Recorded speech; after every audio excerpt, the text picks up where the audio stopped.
وَنِسَاءِ الْمُؤْمِنِينَ يُدْنِينَ عَلَيْهِنَّ مِنْ جَلَابِيبِهِنَّ۔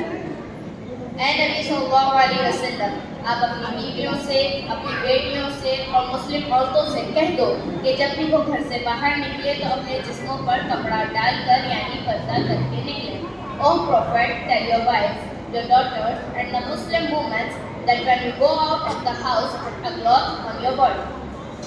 اللہ نے انسان کو سب سے زیادہ خوبصورت بنایا ہے اور عورت کے لیے مرد میں اور مرد کے لیے عورت میں خاص جاذبیت یعنی اٹریکشن رکھا ہے۔ دونوں ایک دوسرے کے بغیر ادھورے ہیں۔ اس کمی کو پورا کرنے کے لیے نکاح جیسا پاکیزہ طریقہ رکھا گیا ہے جو سارے نبیوں کی سنت ہے۔ یہ بندھن اگر ادب تہذیب کے دائرے میں قاعدہ قانون کے ساتھ بنایا جاتا ہے تو ساری دنیا خوش ہوتی ہے، بے شمار دعائیں ملتی ہیں، اور اگر یہ جوڑا سارے قاعدے قانون توڑ کر بنایا جاتا ہے تو بے حیائی ہے، بے شرمی ہے، فحاشی ہے، زناکاری ہے، اللہ ناراض، اللہ کے رسول ناراض، ماں باپ ناراض، رشتے دار ناراض، اور یہ بے حیائی بے شرمی پھیلتی ہے بے پردہ رہنے سے۔ اس لیے کہ اللہ تعالیٰ نے سارے جسم کے خوبصورتی کا نچوڑ چہرے میں سمو دیا ہے۔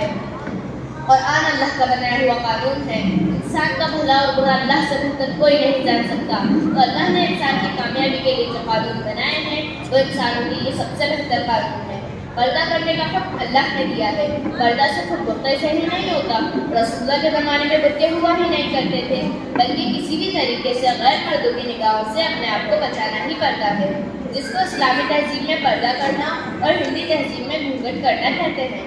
اس دنیا میں جھگڑے اور فساد صرف 3 چیزوں کی وجہ سے ہوتے ہیں: زمین یعنی عورت، مال اور زمین جائیداد۔ دنیا میں سب سے پہلا قتل ایک عورت کے لیے ہی ہوا تھا۔